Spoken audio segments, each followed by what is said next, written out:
Hey guys, it's Bill from CryptoCanada here. Just gonna do a Trezor unboxing video and maybe a quick setup. I've never used one of these before, full disclosure.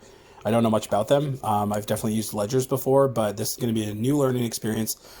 I think one of the most important things to start here is to look at the box and see these seals and make sure they're intact, because if they aren't, it's very likely that the Trezor has been compromised, and once you start loading your crypto on there, you may run into problems by somebody stealing your keys. And it says very clearly at the back here, if you suspect the package has been opened by somebody else, keep the box as it is and contact the Trezor support. So definitely do that before you do anything else if your box looks like it's been compromised. This one came from the cryptoshop.ca.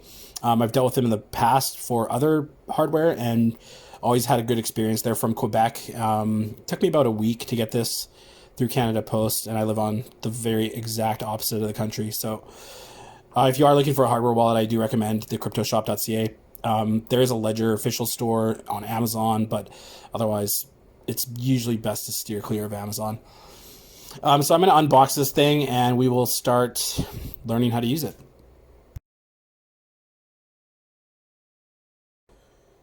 So it took a few minutes to get inside the box. It's actually a very well sealed box. As you can see here, it looks like a fucking beaver gnawed through it, which I guess is good because the integrity of the box is important. And if somebody's going to break into it, at least it's going to be clearly apparent. Other than that, they would be pretty sharp to get into this box without making a mess of it. Regardless, inside the box, there's a couple stickers if you want to show your support. Of course, the Trezor itself. I've got a white one here. This guy here, and a USB cable to connect to your computer, along with a little lanyard, which you just connect onto the the very end of it here. And what you do is you just slip the loop through there, and then pull the this guy back through the loop. So from here, I'm going to connect it to my computer and download the software and see where we go from here.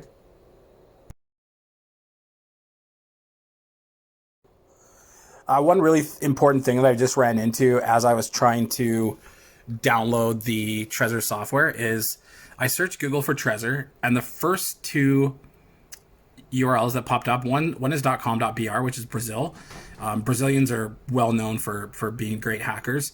And the other one is .com.pt, which I believe is Portugal. If you click on either of these and you have a good, strong antivirus solution, you're going to see right away that it's not safe and it's been reported as something bad. The other one I think is the same. Yeah, so this one also. So I don't know why Google would let them get away with having their sponsors ads up top there, but this is a really, really good way to have your crypto stolen. So always be very cognizant of where you're going and what URL you're visiting. Trezor.io is going to be the actual official website. And now that we're here, this is where we want to download our software, and this is the site we want to pay attention to. Definitely steer clear of those other ones and don't get caught up in a trap like that.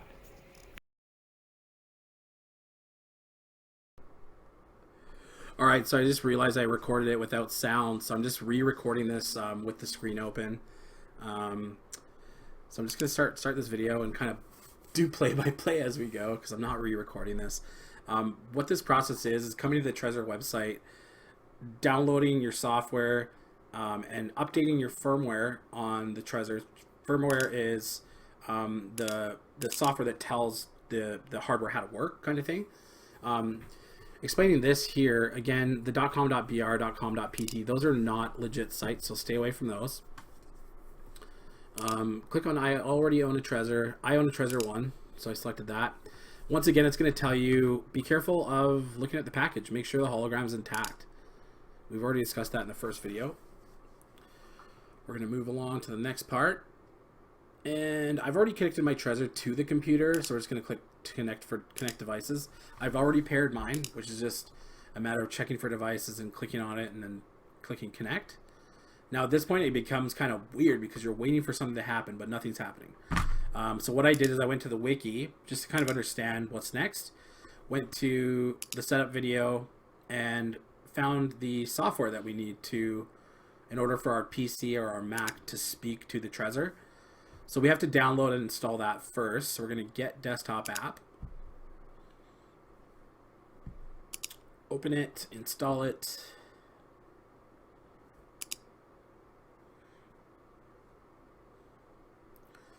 And we'll run it. And now from here, we're just going to follow the prompts. It's a very intuitive process. We're essentially just following these like nice animated things. This is anonymous usage data. I try not to send anonymous usage data for anything financial, especially with crypto. So I'm going to turn that off. We're setting up a new device. We're not using an existing one. We're going to create a new wallet, not recover a wallet, because if we have a damaged Trezor, we can recover a wallet with our seed phrase. We're setting up a new one, so we've never used this Trezor before.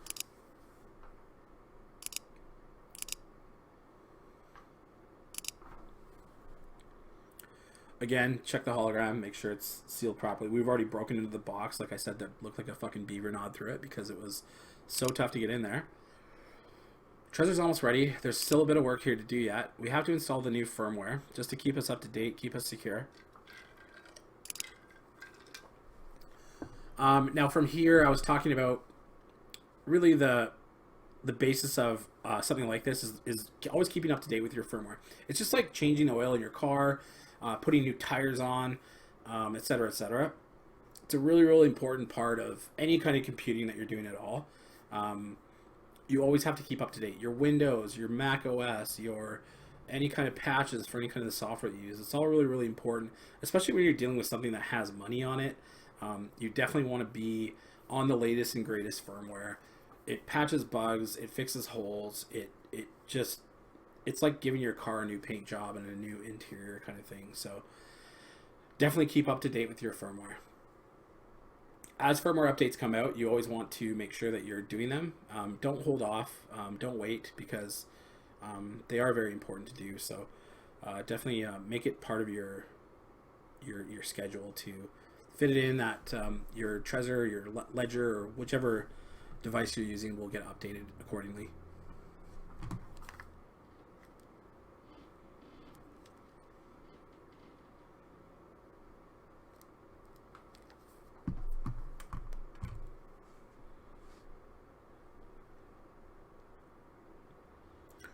I haven't been paying attention, so I'm actually going to go ahead and disconnect my Trezor, which is what it's asking me to do. So give me a second to do that. One thing for sure is that this is better done on a laptop. I've got my desktop underneath my desk, and it's a little bit hard to get to, and I can't really see the Trezor because it's on such a short USB cable. So one thing that I highly recommend is doing this on a laptop that you can sit right in front of, and you can have the Trezor at your fingertips versus sneaking underneath your desk. So I've disconnected it. Now I'm going to reconnect the Trezor. And when I say disconnect, I mean unplugging it from the computer and plugging it back in.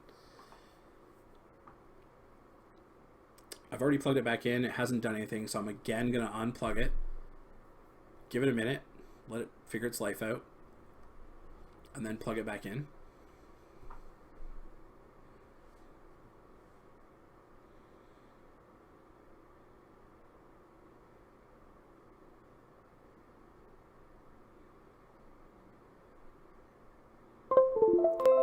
Now it's plugged back in.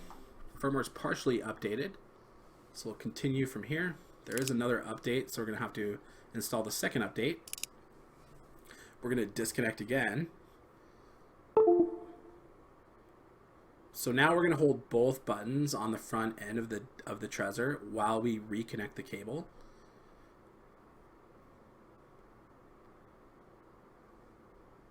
A little bit tricky.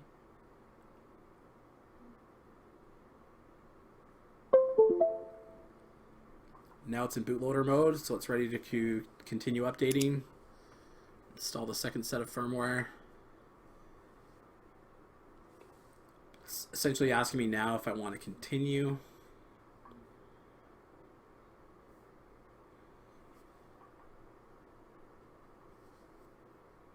Again, I'm doing this underneath my desk, so it's a little trickier than having it on a laptop. Bear with me.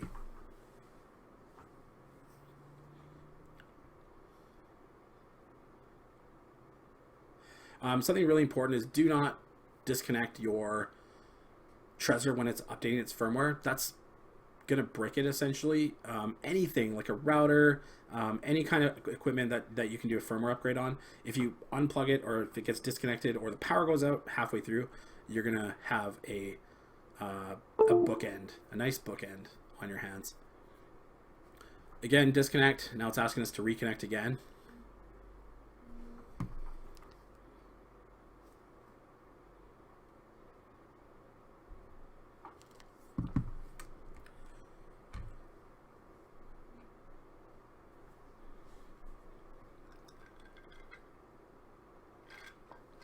Once again, this should go a little bit quicker on your end. If you're using a laptop, I'm crawling underneath my desk every time I gotta do this. All right, so we have the latest firmware. Now we're just gonna create a new wallet.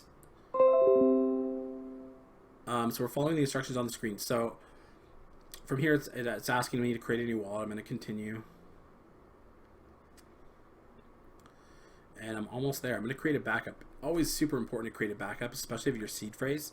Your seed phrase is a 24-word phrase that is the key to the castle. Without that phrase, you are dead in the water.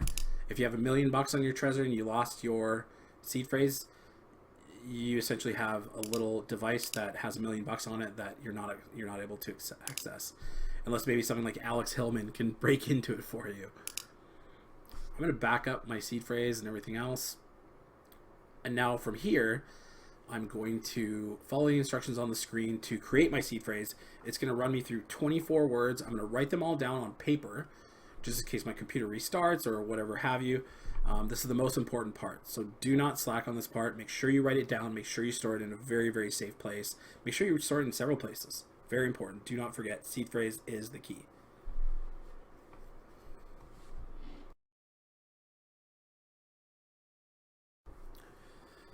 All right, so I've went through the process of creating writing down all my seed phrases. What it does is it says 24 words in succession. You write them down, all 24 in a row, and then it runs you through. Okay, number 1 is this word, number 2 is this word, etc., all the way up to 24, and you verify the list that you've just created. And past that, it's going to ask you to back up your seed phrase. Make sure you write it down. A lot of good practices are writing it down, putting it in a fireproof safe in your house.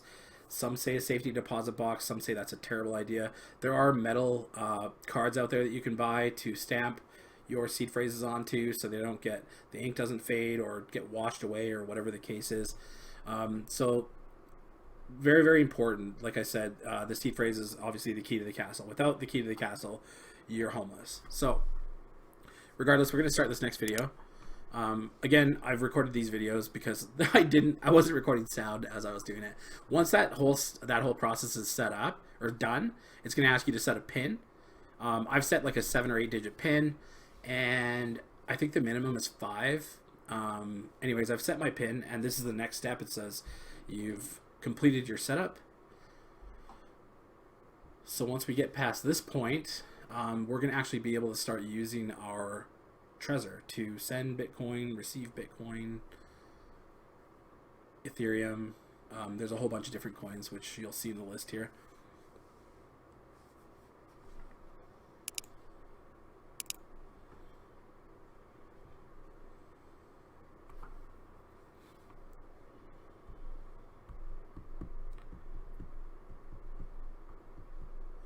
Sorry for the periods of inactivity and silence, but like I said, I did record this earlier, but I realized I didn't have the sound on, so bear with it.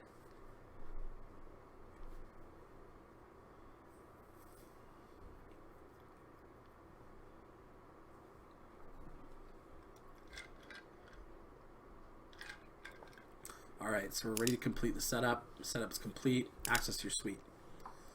This is the Trezor dashboard, and this is kind of the meat and potatoes of the Trezor. It's going to give you your balances, it's going to give you your wallet addresses, all the really important stuff. And from here, you can add new coins, enable new coins. I'm going to enable Ethereum in this case because I have most of my bags are Bitcoin and Ethereum. I've got lots of XRP, which I'm not proud of, but it says it's not supported, so that's okay. I've got lots of Litecoin. I used to be a really big fan. I've got lots of Vertcoin. I used to make lots of money on Vertcoin back in the day. Those days are over, I think, for Vertcoin, but regardless, not entirely sure what this area is. We'll have to reconvene on this one. But at some point, if you have a Binance account or ShakePay or Newton or whatever your favorite thing is, we essentially want to find where our wallet address is. So if we have Bitcoin on ShakePay and we want to send it to our Trezor, let's see where we find our wallet address, dashboard, Bitcoin. There's a receive button up there. Yeah, there's receive right there. So I can receive that. In this case, I'm not going to receive it because I don't necessarily want everybody to know my wallet address. But I think that there's another way to do it. And I'm not sure if my whole wallet address is going to be shown. Receive. Yeah, so it's just half of it. So that what we would do there is show full address. And when you show the full address, it actually pops up on your Trezor to verify that that's the correct address, just in case your Trezor got unboxed halfway through shipping and somebody hacked it. Show full address. It'll make you confirm on the Trezor that it is the same by clicking a button. Once you've done that, then it'll give you an X mark to close that window. And other than that, you're good to go. So at this point, you're essentially ready to transfer Bitcoin or Ethereum or any kind of coin that Trezor supports to your wallet. Hopefully this was helpful. Let's try it again sometime in the future. Welcome. Thank you.